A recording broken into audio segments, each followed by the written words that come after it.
Hello दोस्तों, मेरा नाम आस्तिक झा है और मैं आप सभी का गौतम झा संस्कृत क्लासेस पर हार्दिक स्वागत करता हूं।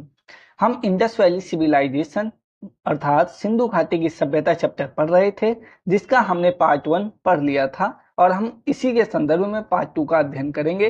पहले हम ये पार्ट फाइनल पार्ट रहेगा, इसके बाद हम इससे रिलेटेड कुछ 50 से 60 क्वेश्चंस को इंक्लूड करेंगे जो हम नेक्स्ट पार्ट में सॉल्व करेंगे।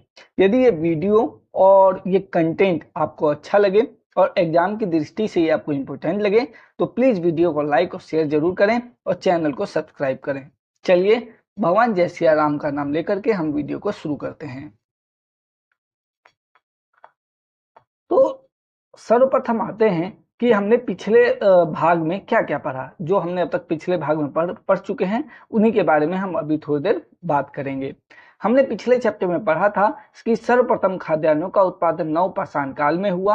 नवपाषाण काल में और क्या क्या हुआ है, तो गेहूं की कृषि प्रारंभ हुई थी और सबसे बड़ी बात, आग की खोज भी नवपाषाण काल में ही हुई थी। आग की खोज इस काल में हुई खोज में सबसे इंपॉर्टेंट माना जाता है।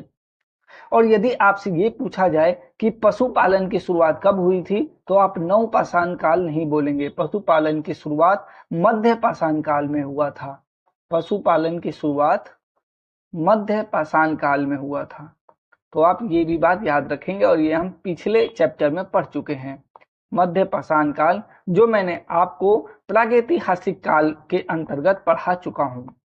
ठीक है, आप ये सारी वीडियो को चैनल पर विजिट करके देख सकते हैं। ठीक है, तो सर्वप्रथम खाद्यान्नों का उत्पादन नवपाषाण काल में हुआ। इसी काल में गेहूं की कृषि प्रारंभ हुई। तो आपसे ये पूछा जाए कि गेहूं की कृषि की शुरुआत किस काल में हुआ, तो आपको नवपाषाण काल बोलना पड़ेगा। नवीनतम खोजों के आधार पर जो अभी नवीन खोज किए गए हैं उसमें भारतीय उपमहाद्वीप में प्राचीनतम कृषि साक्ष्य वाला जिला उत्तर प्रदेश का संत कबीरनगर जिले में स्थित लहुरा देव है।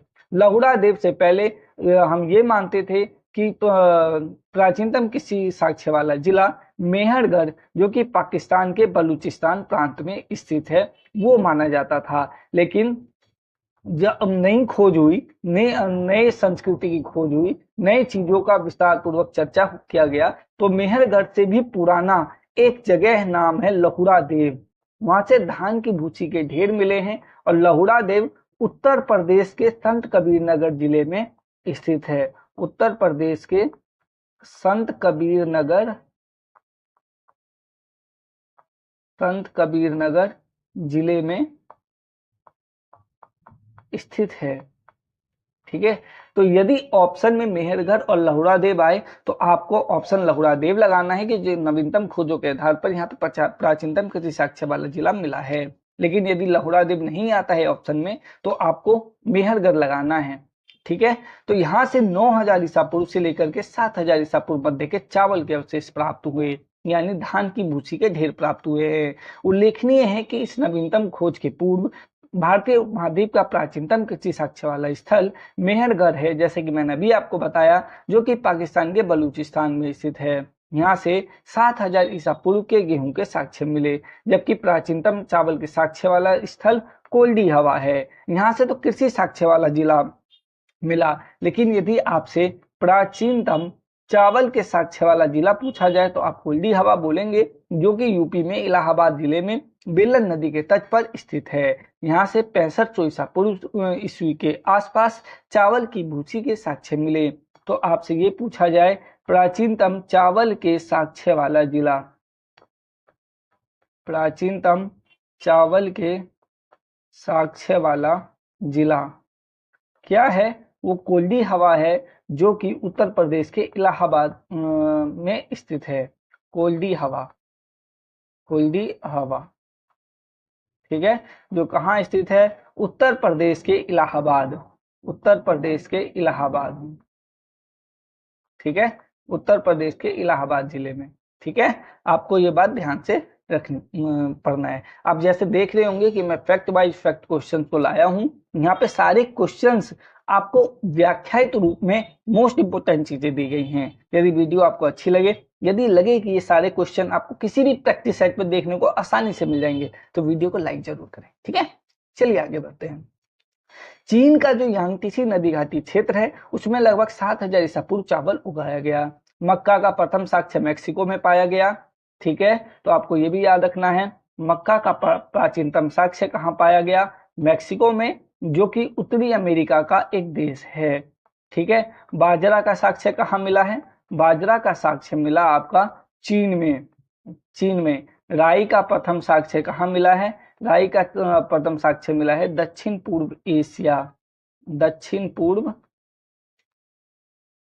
एशिया। आपको ऐसे ही ये सारे फैक्ट पढ़ने पड़ेंगे। जौ का प्रथम साक्ष्य मिला है यूरोप में। ठीक है, जौ का प्रथम साक्ष्य यूरोप में पाया गया। आपको मैं ये भी बता दूं कि मेहरगढ़ में, आपको मैं ये भी बता दूं कि मेहरगढ़ में पाषाण संस्कृति से लेकर, यहाँ पे प्राचीनतम कृषि साक्ष्य वाला जिला तो है ही, साथ में यहाँ पे पाषाण संस्कृति से लेकर, पाषाण संस्कृति से लेकर नवपाषाण काल, नवपाषाण कालीन संस्कृति तक के व पाषाण संस्कृति से लेकर हड़प्पा सभ्यता, यानी जो सिंधु घाटी सभ्यता है, हड़प्पा सभ्यता तक के सांस्कृतिक अवशेष प्राप्त हुए हैं। ठीक है, तो ये क्वेश्चन भी मोस्ट इंपोर्टेंट है। ठीक है, तक के सांस्कृतिक, अब ये एकमात्र स्थल है जहां पे हड़प्पा सभ्यता तक का भी सांस्कृतिक अवशेष मिला है, मध्य पाषाण काल से लेकर। पाषाण संस्कृति, पाषाण संस्कृति मतलब नव पाषाण काल का साक्ष्य तो था ही, सांस्कृतिक अवशेष भी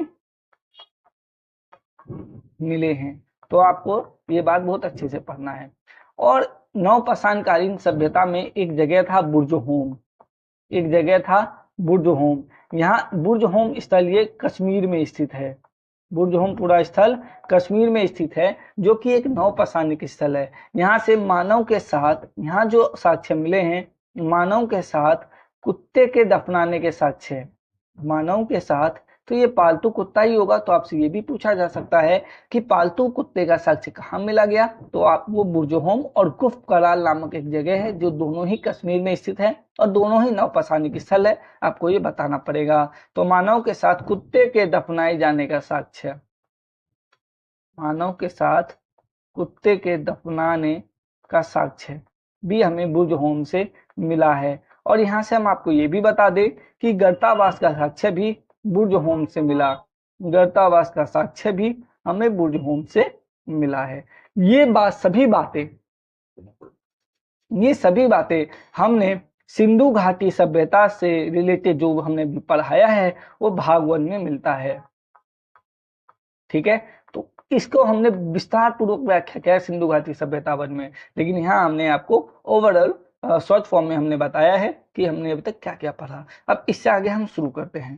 आप देख रहे हैं ये सभी मैंने वही सब लिखा हुआ है, तो आप ये पढ़ लेंगे। ठीक है, आप ये एक बार देख लेंगे, क्योंकि ये सब मैं आपको भाग 1 में पढ़ा चुका हूँ। आग का उपयोग नवपाषाण काल की खोज में सबसे इंपोर्टेंट था। नवपाषाण कालीन पुरा स्थल से राख के टीले कर्नाटक में मैसूर के पास बेल्लारी जनपद में स्थित संगनकल्लू नामक स्थान से प्राप्त हुए। पिकलीहल, उतनूर आदि स्रोत से भी राख के टीले प्राप्त हुए हैं। लेकिन यदि आप उतनूर नहीं भी याद करेंगे तो भी चलेगा। आपको 2 जगह याद रखना है, वो है संगनकल्लू प्लस पिकलीहल। पिकलीहल, और ये क्यों फेमस है? क्योंकि इन दोनों जगहों से हमें राख के टीले प्राप्त हुए हैं। ठीक है, संगनकल्लू और पिकलीहल नामक स्थल से हमें राख के टीले मिले हुए हैं। ठीक है, तो आप ये बात याद रखेंगे। चिरांद भी इंपोर्टेंट है, जो कि एक नवपाषाणिक स्थल है। आपसे ये भी पूछा जा सकता है, और ये भी पूछा जा सकता है कि ये कहाँ पे स्थित है। तो आप इसके संदर्भ में आंसर देंगे कि चिरांद बिहार के सारण जिले में स्थित है। चिरांद बिहार के सारण जिले में स्थित है, जो कि एक नवपाषाणिक स्थल है। आपको ये बात याद रखना पड़ेगा।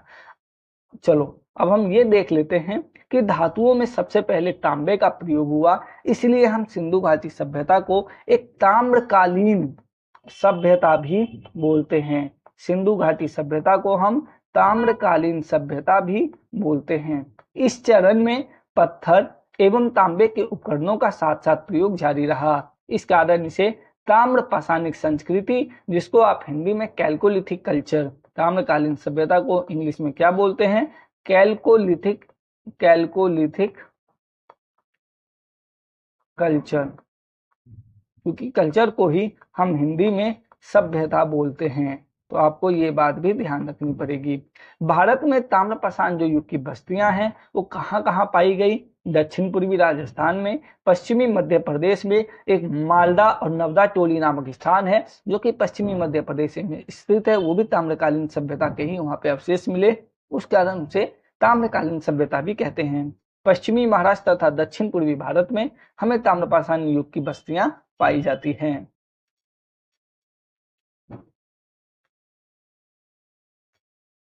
चलिए अब आगे देख लेते हैं। दक्षिण पूर्वी राजस्थान में अनेक पुरुस्थलों की खुदाई हुई है और ये कौन कौन से हैं ये आपको नाम ध्यान रखने पड़ेंगे। दक्षिण पूर्वी राजस्थान में जो ताम्रपाषाण कालीन सभ्यता मिली, दक्षिण पूर्वी राजस्थान में जो ताम्रपाषाण कालीन सभ्यता मिली वो कौन कौन से थे।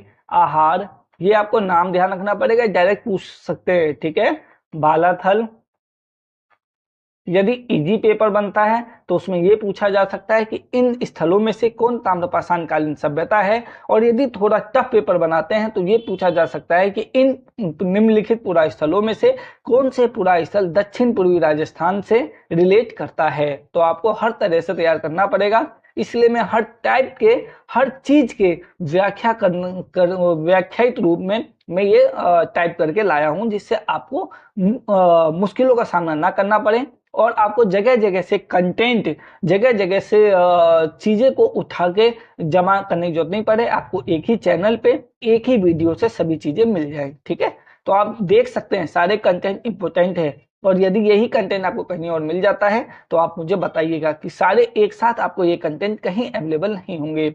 बालाथल और बागोर, उजियाना और गिलुंद, ओजियाना और गिलुंद, ठीक है। ये पांचों पुरा स्थल इंपोर्टेंट हैं। उनके अलावा और भी थे लेकिन वो अभी तक के पेपर में पूछा नहीं गया है, इसलिए हमें ज्ञानी तो बनना नहीं है, हमें पेपर निकालना है। तो पेपर निकालने की दृष्टि से जो जो कोई इंपोर्टेंट फैक्ट थे मैंने आपको वो बता दिए। दक्षिण पूर्वी राजस्थान में जो ताम्रपाषाण कालीन सभ्यता मिली वो है आहार, बालाथल, बागौर, ओजियाना और गिलुंद। आपको ये ध्यान रखना पड़ेगा। ये पूरा स्थल बनास घाटी में स्थित है, ये सारे पूरा स्थल बनास घाटी में स्थित है, जिस कारण इसे बनास संस्कृति भी कहते हैं। क्यों? आहार, बालाथल, बागौर, उजियाना और गिलुंद ये सभी पूरा स्थल बनास घाटी में स्थित है, जिस कारण इन्हें बनास संस्कृति का पार्ट भी बोला जा सकता है।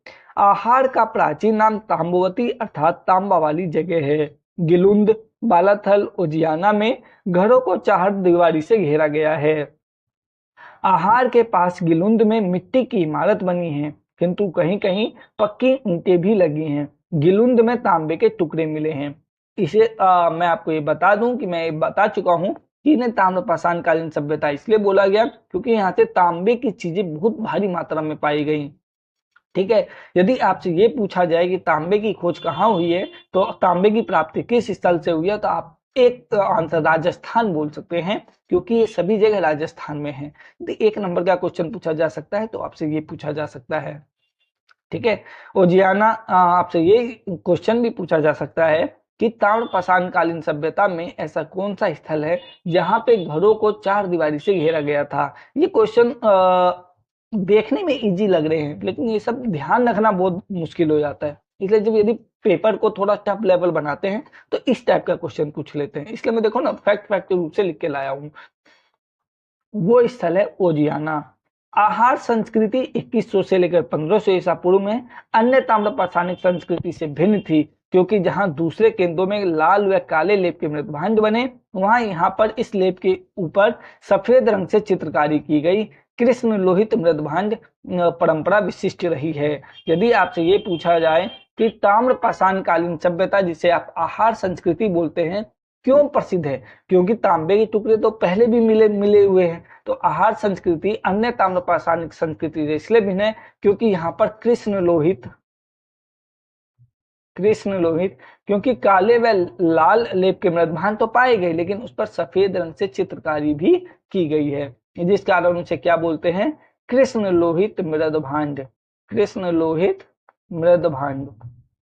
ठीक है, तो यदि कृष्ण लोहित मृदभांड का यदि आपसे पूछा जाए तो किससे संबंध करता है, ये आहार संस्कृति से विशिष्टता रखता है, आहार संस्कृति से विशेषता रखता है। आहार संस्कृति में कौन कौन से स्थल आप बोल सकते हो, तो वो बोल सकते हो गिलुंद, गिलुंद,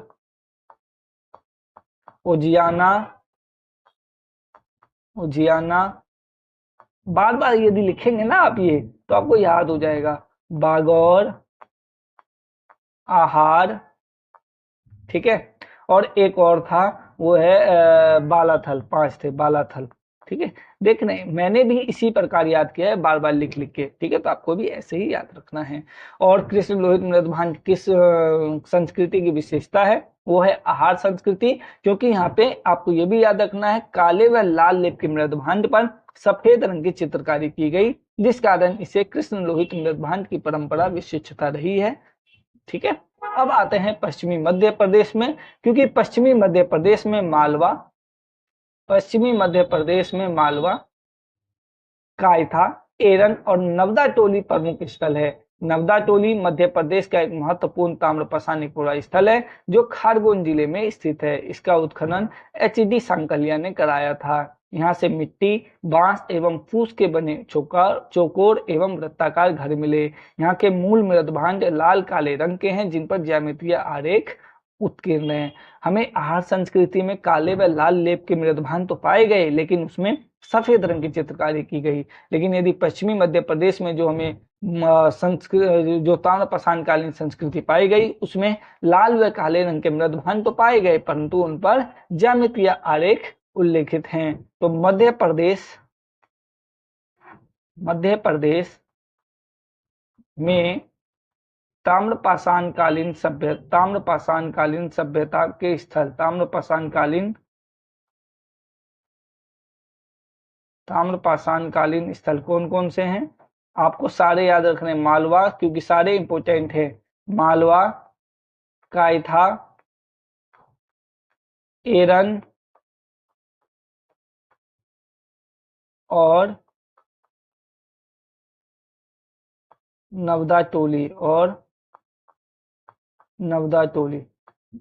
जिसमें नवदा टोली प्रमुख है, नवदा टोली प्रमुख है। इसका उत्खनन किसने करवाया था, तो नवदा टोली का उत्खनन एच.डी. सांकलिया ने करवाया था।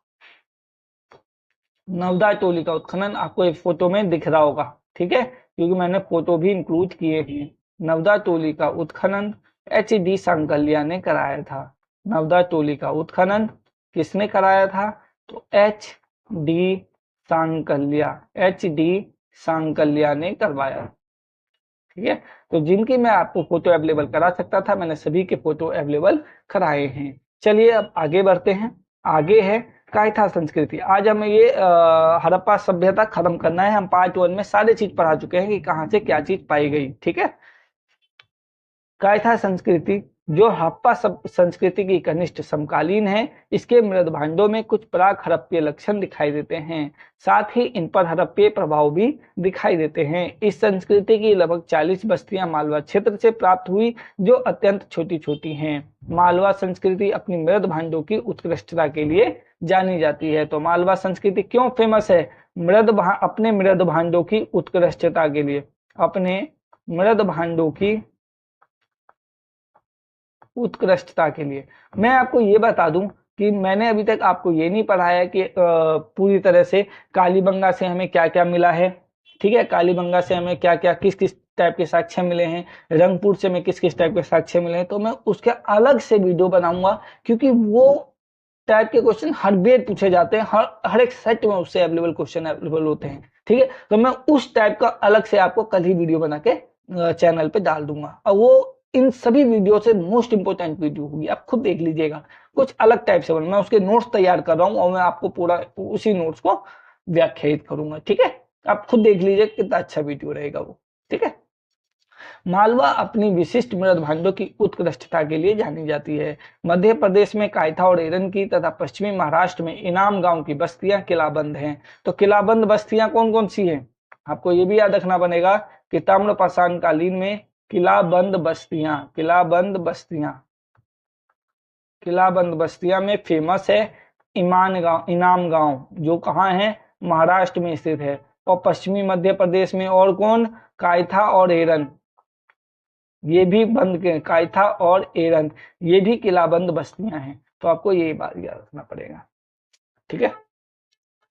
पश्चिमी महाराष्ट्र के प्रमुख स्थल है अहमदनगर जिले में जोड़वे, नेवासा और देमाबाद। देमाबाद प्रवरा नदी के किनारे स्थित है। पुणे जिले में चंदोली, सोनगांव, इनामगांव, प्रकाश और नासिक। प्रकाश नहीं भी याद रखेंगे, सोनगांव नहीं याद रखेंगे चलेगा, लेकिन चंदोली, इनामगांव और नासिक आपको जरूर याद रखना है, क्योंकि इससे जुड़े क्वेश्चंस को पूछा जा चुका है। ये सभी स्थल जोड़वे संस्कृति के हैं। तो जोड़वे संस्कृति विशेषकर कुछ नहीं है, यहाँ पे भी ताम्रपाषाण कालीन संस्कृति का अवशेष मिले, क्योंकि ये जोड़वे घाटी में स्थित है, इसलिए इन्हें जोड़वे संस्कृति का नाम दिया गया। तो जोड़वे संस्कृति में कौन कौन सी जगहें आती हैं, जोड़वे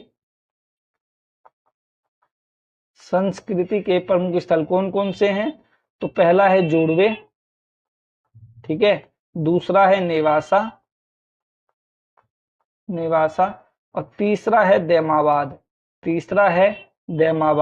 और देमाबाद कहाँ स्थित है, देमाबाद प्रवरा नदी के किनारे स्थित है। देमाबाद कहाँ स्थित है, देमाबाद प्रवरा नदी के किनारे स्थित है। और ये जोड़वे संस्कृति कहाँ की संस्कृति है, आपसे ये भी पूछा जा सकता है। तो जोड़वे संस्कृति महाराष्ट्र की है, जोड़वे संस्कृति महाराष्ट्र की है। आहार संस्कृति कहाँ की है, आपसे ये भी तो पूछा जा सकता है, आहार संस्कृति कहाँ की है, आहार संस्कृति राजस्थान की है। आहार संस्कृति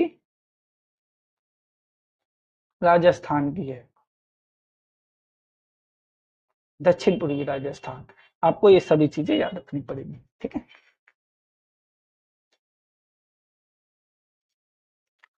ठीक है, इनाम गांव आदि पुरास्थलों मृतकों को अस्थि कलश में रखकर उत्तर से दक्षिण दिशा में घरों के फर्श के नीचे दफनाए जाने का साक्ष्य प्राप्त हुआ है, ये आप पढ़ लेंगे। आरंभिक ताम्रपाषाण अवस्था के जो इनाम गांव स्थल थे, उसमें चूल्हों सहित बड़े बड़े कच्ची मिट्टी के मकान और गोलाकार गड्ढों वाले मकान मिले हैं, ठीक है। तो आपसे ये पूछा जा सकता है कि इनाम गांव स्थल से और क्या क्या मिले। तो इनाम गांव स्थलों पर जब खुदाई की गई तो यहाँ से 5 कमरों वाला एक मकान मिला। ये भी जितने जो ब्लैक हेडलाइन में किए गए हैं, ये सभी क्वेश्चन प्रीवियस ईयर पेपर में पूछे जा चुके हैं। तो आप ये वाला लाइन तो छोड़ने का सोचना भी मत। जिसमें 4 कमरे आयताकार हैं और एक वृत्ताकार। इनाम गांव में 130 से अधिक घरों में अनेक कमरे पाई गई हैं और एनसीईआरटी के अनुसार 100 से अधिक। तो 100 से अधिक 130, 120, 110 जो भी पूछा जाए आप इनाम गांव लगाएंगे। इनाम गांव बस्ती किलाबंद है और खाई से घिरी हुई है। तो आप ये बात याद रखेंगे कि इनाम गांव क्यों फेमस है, ठीक है। ज्यादातर तो यही पूछा गया है कि इनाम गांव बस्ती किलाबंद है और खाई से घिरी है। इनाम गांव बस्ती किलाबंद है और खाई से घिरी हुई है, खाई से घिरी हुई है, ठीक है। यहाँ शिल्पी या पंसारी लोग पश्चिमी छोर पर रहते थे, जबकि सरदार प्रायः केंद्र स्थल में रहते थे। सरदार का मतलब है मुख्य लोगों से, सरदार का अर्थ है मुख्य लोगों से, ठीक है, मुख्य लोग, ठीक है। यहाँ से अन्नागार के साक्ष्य भी मिले जो इतना फेमस नहीं है। इनाम गांव की बस्ती इसलिए पूछा जा सकता है कि सिंधु घाटी सभ्यता में ऐसी कौन सी स्थल है जो कि किलाबंद है और चारों तरफ खाई से घिरी हुई है। तो आपको इनाम गांव लगाना है जो कि महाराष्ट्र में स्थित है, ठीक है। और इसके अलावा मैं ये भी आप पढ़ लेना क्योंकि पूर्वी भारत में गंगा तटवर्ती चिरांद के अलावा पश्चिमी बंगाल के बर्दवान जिले के पांडु राजा डिबी और वीरभूम जिले में मसीदर उल्लेखनीय ताम्रपाषाणिक स्थल है। कुछ अन्य पुरा स्थल भी हैं जो खुदाई से हुए हैं। बिहार में सेनुवार, सोनपुर और ताराडी तथा पूर्वी उत्तर प्रदेश में खेराडी और नरहन। बिहार, महाराष्ट्र और मध्य प्रदेश में रहने वाले लोग टोटी वाले जलपात्र, गोरीदार तस्तरियां और गोरेदार कटोरे बनाते थे, ठीक है। तो आप ये जरूर पढ़ लेंगे। और चलिए आगे हम देखते हैं। दक्षिण पूर्वी राजस्थान, पश्चिमी मध्य प्रदेश, पश्चिमी महाराष्ट्र और अन्यत्र रहने वाले ताम्रपाषाण युग के लोग मवेशी पालन और कृषि करते थे। वे गाय, ये ध्यान रखने का कि वो कौन कौन से जानवर को पालते थे, क्योंकि सिंधु घाटी सभ्यता में पशुपालन और कृषि दोनों की प्रचलन शुरू हो चुका था। वे गाय, भेड़, बकरी और भैंस रखते थे। एक बार क्वेश्चन ये भी पूछा जा चुका है कि क्या सिंधु घाटी सभ्यता के में शेर के कुछ साक्ष्य मिले हैं, तो नहीं, शेर के साक्ष्य नहीं मिले हैं। हाँ, घोड़े के अवशेष जरूर मिले हैं, क्योंकि घोड़े के अवशेष मिले हैं और वो मिले हैं सुरकोटेरा से। सुरकोटेरा से, ठीक है। यहाँ से ऊंट के अवशेष भी प्राप्त हुए हैं और हिरण का शिकार भी किया करते थे। मुख्य अनाज गेहूं और चावल के अतिरिक्त वे बाजरे की भी खेती करते थे। तो आपसे ये पूछा जाए कि सिंधु घाटी सभ्यता के लोगों का मुख्य अनाज क्या था, तो आप पहले गेहूं और चावल बोलेंगे। इसके अतिरिक्त वे बाजरे की भी खेती करते थे। लेकिन सिंधु घाटी सभ्यता का प्रमुख अनाज जौ था। सिंधु घाटी सभ्यता का प्रमुख अनाज जौ था, क्योंकि सबसे पहले वे जौ नामक अनाज को ही पहचान में लाए थे। आगे देख लेते हैं। ताम्रपाषाण ताम्रपाषाण युग के लोग शिल्प कर्म में निसंदेह बड़े दक्ष थे और पत्थर का काम भी अच्छा करते थे। वे कार्नेलियन, स्टेटाइट और क्वार्टर्स क्रिस्टल जैसे अच्छे पत्थरों के मनके या गुठियां भी बनाते थे। वे लोग कताई और बुनाई भी जानते थे, क्योंकि मालवा में चरखे और तकलियां मिले हैं। तो चरखे और तकलियां के साक्ष्य कहाँ से मिला है? वो मिला है मालवा नामक पुरा स्थल से। महाराष्ट्र में कपास, सन और सेमल की रूह के बने धागे भी मिले। इनाम गांव में कुंभकार, धातुकार, हाथी दांत के शिल्पी, चूना पन्न बनाने वाले और खिलौने की मिट्टी की मूर्ति, जिन्हें आप टेराकोटा भी बोलते हैं, बनाने वाले कारीगर भी दिखाई दिए। इनाम गांव में मातृ देवी की प्रतिमा मिली है। मातृ देवी की प्रतिमा और कहाँ से मिली है? हड़प्पा और मोहनजोदड़ो से भी। हड़प्पा और मोहनजोदड़ो से भी मातृ देवी की प्रतिमा मिली है, ठीक है। माँ देवी की प्रतिमा मिली है और इनाम गांव से भी, जो पश्चिमी एशिया में पाई जाने वाली ऐसी प्रतिमा की प्रतिरूप है। मालवा और राजस्थान में मिली रूढ़ शैली से बनी मिट्टी की वृषभ मूर्तिकाएं यह सूचित करती हैं कि वृषभ सांझ धार्मिक पंथ का प्रतीक था। तो हड़प्पा सभ्यता में धार्मिक पंथ का प्रतीक कौन था? तो वो है हमारा वृषभ, सांझ, ठीक है। तो आप ये बात ध्यान रखेंगे, ठीक है। चलिए, ठीक है। इसके बाद वीडियो बहुत लंबी हो जाएगी, तो इसके से लेकर हम एक वीडियो और लाएंगे, जो कि मोस्ट इम्पोर्टेंट वीडियो होगा। उसी में मैं आपको इस यहाँ के बाद आपको मैं समझा दूंगा, ठीक है। यहाँ के बाद मैं जितने भी हैं, इसके बाद ज्यादा नहीं है, थोड़े से ही हैं। यहाँ से यदि हम शुरू करेंगे तो उसके बाद बस ये, ठीक है, थोड़ा सा ही रह गया है। इसके बाद हम शुरू करेंगे। इसके बाद मैं आपके लिए जैसे इनाम गांव में और क्या क्या पाए गए, क्या क्या साक्ष्य मिले हैं, किसने खोज करी है, तो उनका मैं एक सेपरेट वीडियो ला दूंगा, ठीक है, जिससे आपको याद करने में कठिनाई भी नहीं हो। आप और एक नोट्स के रूप में आप इसे यदि कोई चार्ट पेपर में टांग लेंगे तो आपको आपके नजर के सामने रहेगा। तो आते जाते यदि आप पढ़ते रहेंगे तो आपको ध्यान रहेगा, ठीक है। चलिए, ठीक है। तो यदि वीडियो आपको अच्छी लगे, यदि ये सभी क्वेश्चंस देखना, आप कोई सा भी सेट सॉल्व करिए, आपको ये क्वेश्चन कहीं ना कहीं पेपर में, कोई ना कहीं क्वेश्चन में जरूर दिख जाएंगे, ठीक है। यदि ये वीडियो आपको अच्छी लगी तो प्लीज वीडियो को लाइक और शेयर करें और चैनल को सब्सक्राइब करें, ठीक है। इसी उम्मीद के साथ कि आपको ये वीडियो अच्छी लगी होगी और ये जरूर आपके काम आया होगा। मैं आपके साथ अलविदा लेता हूँ। नेक्स्ट वीडियो में हम जरूर मिलेंगे। जय हिंद, जय भारत।